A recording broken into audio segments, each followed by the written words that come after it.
There are certain words that don't wash off, no matter how many times you close the refrigerator door. I found them in pink marker, right at eye level, curling slightly at the edges of the paper as if they'd been there long enough to settle in. Don't come. Stay out of sight. Freak. Underneath, in my father's careful, slanted handwriting, 2 neat additions M will explain later. Ta. I stood there long enough for the hum of the refrigerator to feel louder than it should have been. The house was quiet in that polished way it always was when something important was happening somewhere else. It was my birthday. 16. No balloons. No card. No text from upstairs telling me to get dressed. The kitchen still held the evidence of a breakfast I hadn't been invited to. A coffee mug in the sink. A plate with a crust of toast. My father always leaves crumbs when he's in a hurry. Monica wipes them away when she's trying to make a point. They were hosting brunch at Onwencia Club that morning. I'd overheard the details days ago. Floral arrangements? Guest list. Madison had ordered a new dress. The kind that arrives in a garment bag like it's already expecting to be photographed. I wasn't on the list. I read the note again. Not because I didn't understand it, but because part of me still believed there might be a hidden joke. There wasn't. My name is Avery Callahan, 16 years old. The sentence feels strange even in my own head. I don't say it out loud often. In this house, I'm usually just the shadow at the end of the hallway, the bedroom on the 3rd floor with the slanted ceiling and the smallest window, the one that looks out at the side yard instead of the drive. I took the note down carefully, like it might cut me if I moved too fast, and folded it once before slipping it into the pocket of my sweatshirt. The pantry still held a box of vanilla cake mix from last year. I found a small ceramic ramekin in the back of the cabinet and poured just enough batter for 1 cupcake. The oven beeped when it reached a temperature, cheerful and oblivious. While it baked, I leaned against the counter and stared at my phone. No notifications, no missed calls. At some point, I stopped expecting apologies in this house. What I hadn't expected was the precision of it, the handwriting, the timing. When the cupcake was done, I pressed a single candle into the center. It tilted slightly to the left. I didn't bother fixing it. I lit it with the stove and watched the flame steady itself. "Happy birthday," I said to the empty kitchen. My voice didn't echo. It just disappeared. I blew out the candle and let the smoke curl upward. I didn't make a wish. Wishing suggests you believe someone is listening. The clock above the microwave read 8:53 that night when the doorbell rang. Not a polite ring, a firm one. I almost didn't answer it. But something in the sound felt deliberate, like it had been waiting for me. I opened the door to find a woman in a charcoal coat holding a thick envelope against her chest. She looked at me carefully, the way adults do when they're deciding how much truth to tell. "Are you Avery Callahan?" she asked. I nodded. "My name is Rebecca Donovan," she said. "We need to talk about what your father filed this morning." Rebecca didn't step inside until I moved. She kept the envelope closed. "What did he file?" I asked.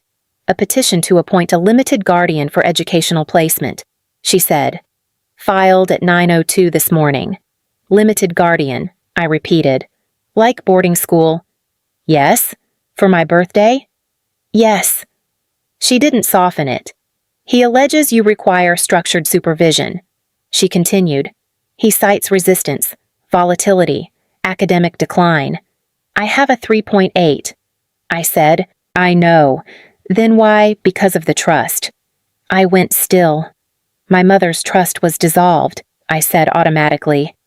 "No," Rebecca replied calmly. "It was restated, quietly, before she died." She opened the envelope and laid out a certified copy. "The Claire Callahan Irrevocable Trust names you as sole lifetime beneficiary," she said. "Your father is trustee, but not without limits." I stared at my mother's signature. "He told me everything transferred to him." I said, "He told you what was convenient." She slid another document toward me. "This clause requires independent notice if the trustee attempts to alter custodial status in a way that affects your beneficial interest, so that's why you're here." "Yes," He didn't know. He assumed I wouldn't be monitoring. I swallowed.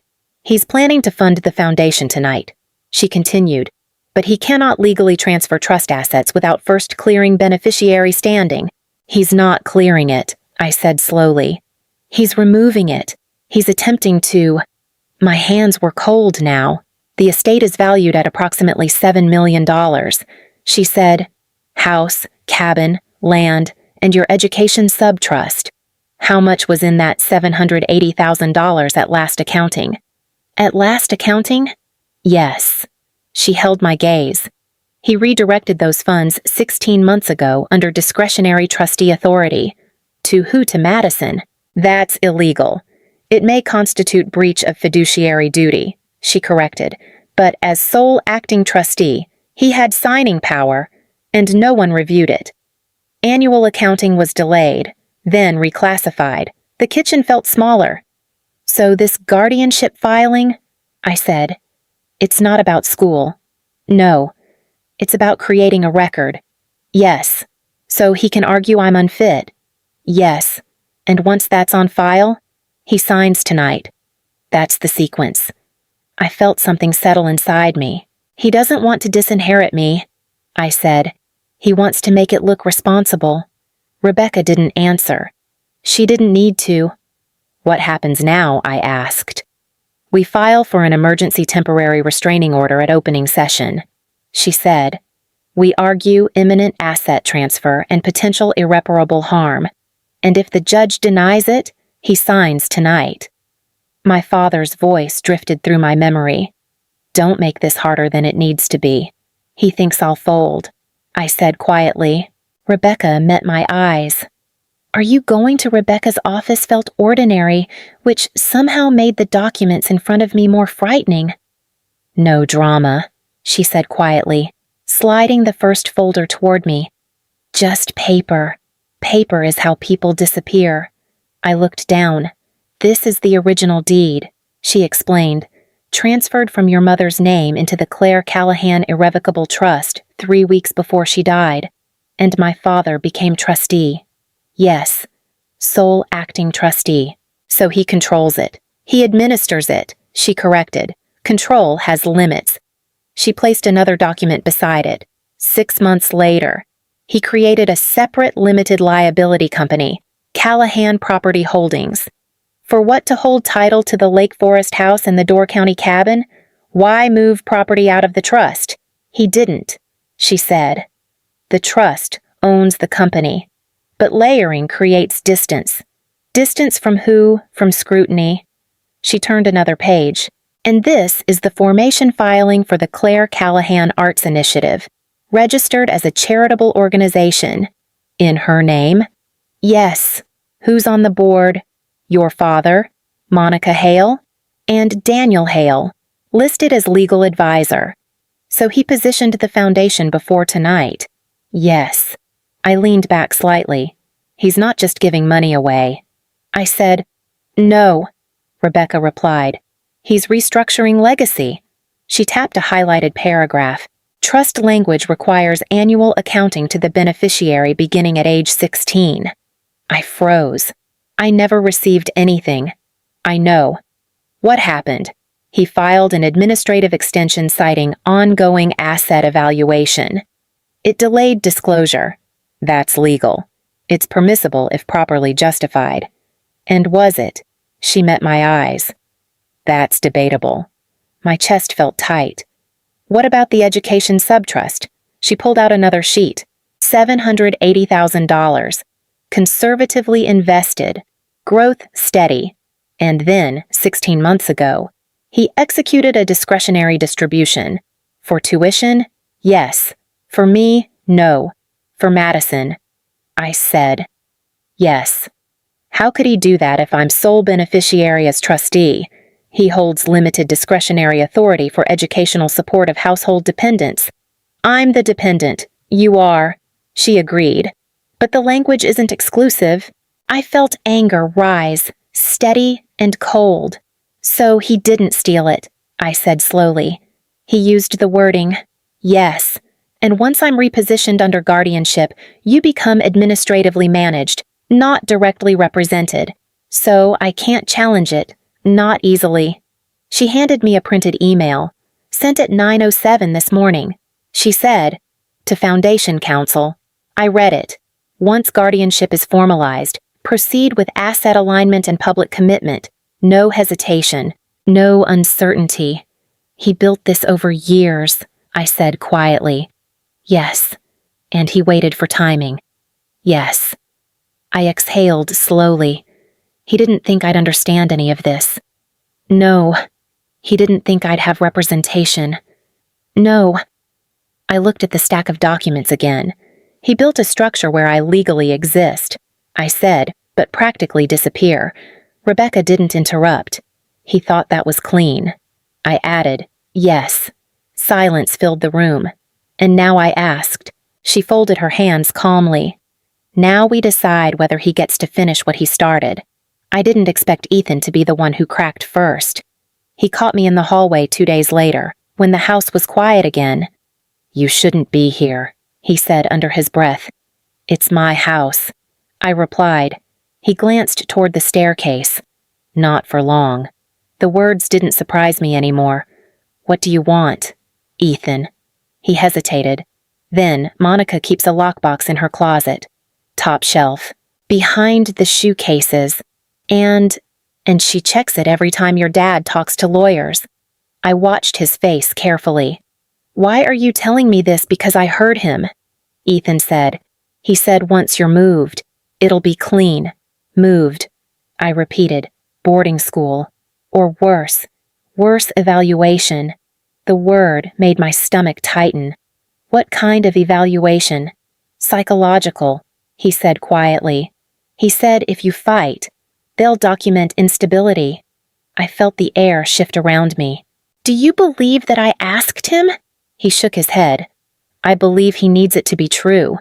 That night, while Monica was out and my father was at some dinner I wasn't invited to, I walked into their bedroom. My hands didn't shake. The lockbox was exactly where Ethan said it would be. The code wasn't complicated. Monica thinks complexity is the same as control. It wasn't. Inside were copies. Copies of the trust. Copies of email threads. On the top page, in blue ink, "Keep this away from A." I stared at the A, like I was a file, like I was a liability. Underneath that was a draft motion requesting court-ordered educational placement due to emotional volatility and resistance to parental authority. Resistance. "Is that what you call it?" I whispered to the empty room. My phone buzzed. "Rebecca." "Did you find anything?" she asked. "Yes." "Tell me." He planned to move me. He planned to evaluate me. He wrote that I'm unstable. Silence on the other end. Then, controlled. That strengthens our motion. "I don't want this public," I said suddenly. "If he signs tonight, it will be public anyway. He's going to say I'm unwell. He already did." I looked at the note from my birthday, still folded in my pocket. He said, "Stay out of sight." I said. Rebecca's voice softened just slightly. "That wasn't a request. It was strategy." I closed the lockbox and put everything back exactly as I found it. "Rebecca," I said, "steady now." "Yes." "If I fight this, it won't just be about money." "Will it?" "No," she said. "It'll be about whether he gets to decide who you are." I slipped the folded copy of the trust into my bag. Downstairs, I heard the garage door open. My father's footsteps moved through the house like he owned it. Maybe he thought he still did. I stepped into the hallway before he could reach his office. He looked at me like I was an inconvenience. "We need to talk," he said. "I know," I replied. Lake County Circuit Court felt smaller than I expected. Rebecca walked beside me. "You don't speak unless addressed," she said quietly. "This is about legal standing, not emotion." "I understand," I replied. Inside, my father sat with his attorney. Gray suit, polished voice. The kind of man who says reasonable before dismantling you. Thomas looked at me once. "You didn't have to escalate this," he said softly. You filed first, I answered. The judge entered. We stood. Rebecca rose. Your Honor, we request an emergency temporary restraining order under the Claire Callahan Irrevocable Trust. There is imminent risk of irreversible asset transfer. The judge looked over his glasses. Define imminent. Public announcement and execution of a funding commitment scheduled this evening, she said. The trustee has filed a petition to alter custodial status this morning. My father's attorney stood. This is an internal family adjustment, he said smoothly. Mr. Callahan retains discretionary trustee authority. Discretion is not abandonment, Rebecca replied. She handed up documents. At 9:02 in the morning, Mr. Callahan filed a petition seeking appointment of a limited guardian for educational placement. At 9:07, he instructed Foundation Counsel to proceed with asset alignment upon formalization. The judge studied the page. To clarify, he said, Are you alleging breach of fiduciary duty? Yes, Your Honor, Rebecca replied. And potential irreparable harm if the estate is pledged before beneficiary representation is secured. My father's attorney stepped forward. There has been no transfer, only charitable intent. Intent combined with timing creates risk, Rebecca said evenly. $7 million in trust assets are positioned for redirection. The courtroom went quiet. The judge turned to Thomas. Mr. Callahan, why file guardianship the same morning as foundation commitment? Thomas stood slowly. My daughter has exhibited instability, he said. We sought structured support. The foundation honors my late wife. Was the education subtrust redistributed, the judge asked? Thomas hesitated. It was exercised under trustee discretion. Rebecca spoke calmly. $780,000 redirected without beneficiary notice. The judge leaned back. If the assets are pledged tonight, can they be fully restored without litigation? No, Your Honor, Rebecca said. Public commitment and donor reliance create complications. A pause. The judge nodded once. Temporary restraining order granted, effective immediately. All trust-related asset transfers are stayed pending evidentiary hearing. It wasn't dramatic. It was precise. Thomas didn't look at me right away. When he did, it wasn't anger. It was calculation interrupted. This isn't finished, he said as we exited. No, I replied. Now it's recorded outside. Rebecca adjusted her folder. He can't legally transfer tonight, she said, but he can still speak. Yes, he'll try to own the room. Yes, and we don't stop him. She looked at me steadily. We let him finish. Then we correct the record. I nodded. For her, I said quietly. For the trust. She replied, Tonight, my father would still walk onto that stage, but for the first time, he wouldn't control the outcome. The ballroom at Onwensia Club was already full when Rebecca and I stepped inside. 320 guests, champagne, soft lighting, controlled laughter. Monica saw me first. Her smile didn't change, but her eyes did. Avery, she said smoothly, crossing the room. This isn't appropriate. I was invited. I replied, No, you weren't. I'm Claire Callahan's daughter. That made 2 nearby women go quiet. Monica lowered her voice. Don't do this tonight. You already did. I said. Thomas appeared beside her. I told you to stay home, he said calmly. You left a note. I answered. This isn't about that. It never is. He studied me, calculating again. You look upset. I'm not.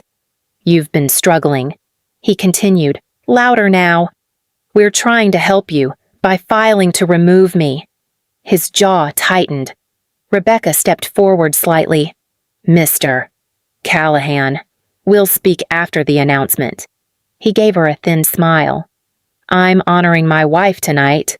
She would have wanted accuracy, Rebecca replied. The music softened. The MC tapped the microphone. Ladies and gentlemen, he said, Please welcome Thomas Callahan. Applause filled the room.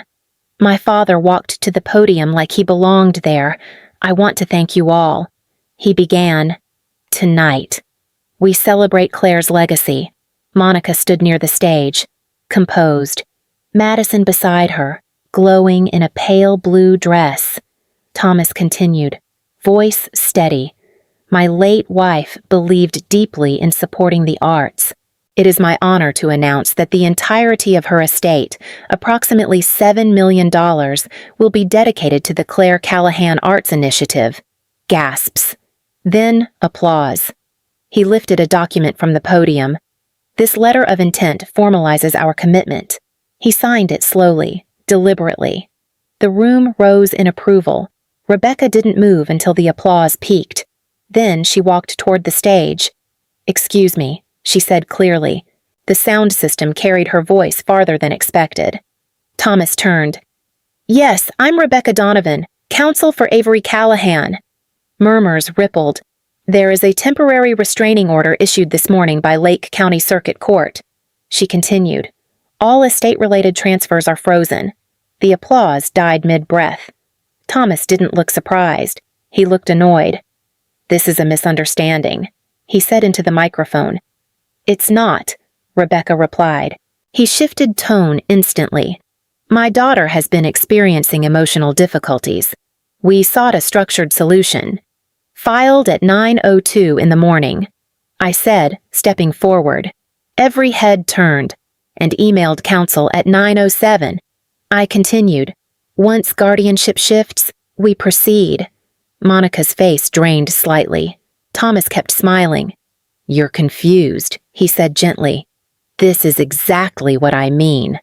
I'm not confused.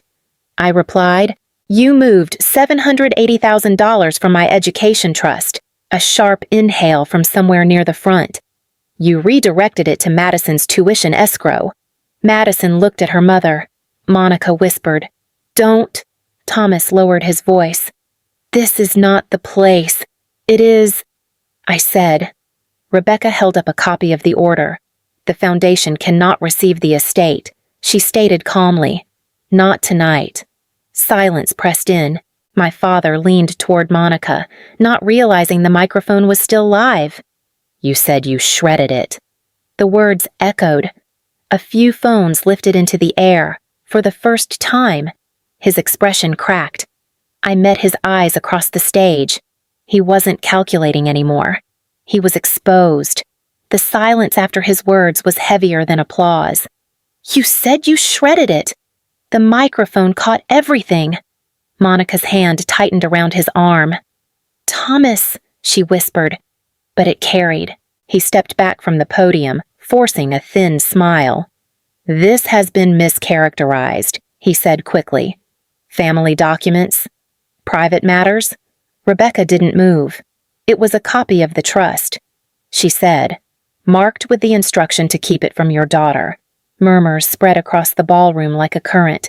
One of the board members, Mr. Larkin, stood near the front table. Thomas, he said carefully. Is that accurate? Thomas exhaled slowly. Performing calm. The trust was outdated. He replied, We were consolidating assets for charitable efficiency. By removing the beneficiary, Rebecca asked. No one was removed. He snapped. I stepped closer to the stage. You filed to transfer guardianship, I said. You labeled me emotionally unstable. You've been difficult, he said. For asking about my own college fund, gasps again. $780,000. I continued. Compounded since I was born. You rolled it over into Madison's tuition account. Madison's face flushed. I didn't know, she said softly. Monica turned sharply toward her. Don't speak. The room felt smaller now. Thomas leaned forward, lowering his voice in a tone meant to sound paternal. Avery, you don't understand estate planning. I understand sequencing. I replied, 9:02 you filed, 9:07 you emailed. Rebecca handed a copy to the club's president. A woman named Eleanor Hayes. Eleanor read silently, then looked up at Thomas. You didn't disclose this to the board, she said. It was preliminary. He answered. You announced $7 million tonight, and we will still honor Claire's legacy. By litigating against her daughter, Rebecca said evenly. Thomas's composure fractured for a second. This is emotional manipulation, he said, gesturing toward me. She's been unstable since Claire died. I felt something shift inside me. Say it clearly, I said. He hesitated. Say it into the microphone. The room waited. He didn't. Instead, he turned to Monica again. We should leave. Eleanor stepped forward. No, we need clarity. Phones were raised everywhere now. Recording. Watching. You positioned the foundation to receive assets contingent upon a custodial change. Rebecca said, that is material information. Thomas looked around the room he had controlled for years. These people know me, he said. Yes, I replied. They do. The weight of that hung in the air. Ethan, standing near the back, met my eyes briefly. He didn't look surprised. He looked resigned. Mister. Larkin cleared his throat. Thomas, until this is resolved, the board will suspend any asset acceptance. Suspension. Public. Immediate. Monica's voice finally broke. You told me it was clean. It would have been... Thomas shot back. There it was. Not denial. Regret over timing. I stepped away from the stage. I'm not your liability, I said quietly, but the microphone caught it anyway. I'm your daughter. He didn't answer. He didn't look at me. The applause that came wasn't loud. It wasn't celebratory. It was scattered, uneasy. But it wasn't for him. Rebecca touched my arm lightly. It's done, she murmured. No, it wasn't done. It had just begun. The headlines stayed restrained. Foundation commitment paused. Pending review. Trust administration under examination. Polite language. Quiet damage. Inside the house. It was louder. The first certified letter arrived from the Illinois Attorney General's office 3 days after the gala. Thomas opened it in his study. Preliminary inquiry, he said flatly. Into what Monica asked. Governance compliance. I stood in the doorway. Rebecca had already explained it to me. They're reviewing potential self-dealing, she'd said. When a trustee positions assets to benefit an entity they control, scrutiny follows. 3 days later, another envelope. This one referenced the $780,000 distributed from the Education Subtrust. Thomas read it twice. That was within discretionary authority, he said sharply. Discretion doesn't eliminate fiduciary duty, Monica replied. He looked at her then, not as a partner, as a liability. The Onwensia Club letter arrived the same afternoon. Membership review initiated. Board participation suspended pending resolution. Thomas stared at the page longer than he had at the legal notices. They can't do this, he muttered. They can, Monica said quietly. That night, his phone rang repeatedly. One call from Mr. Larkin went unanswered. The next morning, I overheard him in the study. I need space until this resolves, he said into the receiver. Silence followed. Then he ended the call without saying goodbye. At dinner, no one spoke. Madison finally broke it. I didn't know about the trust language, she said. Thomas didn't look at her. It's handled, he replied. It's not, she said softly. He pushed back his chair and left the table. 2 weeks later, Rebecca called. The temporary restraining order is extended, she said. The trust remains intact. Independent accounting will be required, and the foundation cannot accept or solicit assets pending review. I closed my eyes briefly. And the house trust property. Your father has 90 days to transition occupancy. Transition occupancy? Even consequences have polite phrasing. That evening, Thomas left an envelope on my desk, one sheet of paper. I acted to preserve the family's legacy. No apology, no reflection, just preservation. I walked past him in the hallway. He didn't speak. Neither did I. Reputation doesn't collapse in a moment. It erodes. And once erosion begins, silence can't stop it. Rebecca drove me to Door County on a gray morning that felt clean instead of heavy. "This is yours now," she said when we pulled up to the cabin. "No," I answered quietly. It was always hers. Inside. Nothing had been touched. My mother's easel still stood near the window. A canvas half finished. Blue water. A horizon that didn't apologize for being wide. Rebecca stayed near the door. "I'll give you time." "Thank you," I said. When she stepped outside, the cabin felt different than the Lake Forest house ever had. Not curated, not staged, just honest. I found the letter tucked inside one of my mother's sketchbooks. "If anyone ever makes you feel invisible," she had written, "remember that disappearing is a choice." I sat down on the floor and read it twice. Thomas called that afternoon. "You've made your point," he said. "I didn't make a point." I replied, "I protected what was mine. You've damaged this family." "I didn't damage it," I said calmly. I stopped pretending. Silence. Then he hung up. I walked back to the easel and lifted the unfinished painting. For years, I believed keeping peace meant shrinking.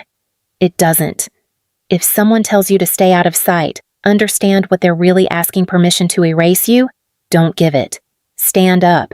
Speak clearly. Keep records. And don't confuse love with silence. I placed the painting back on the stand and opened the window.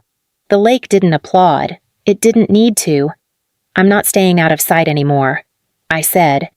"And if you've ever been told to disappear, maybe it's time you stopped listening too."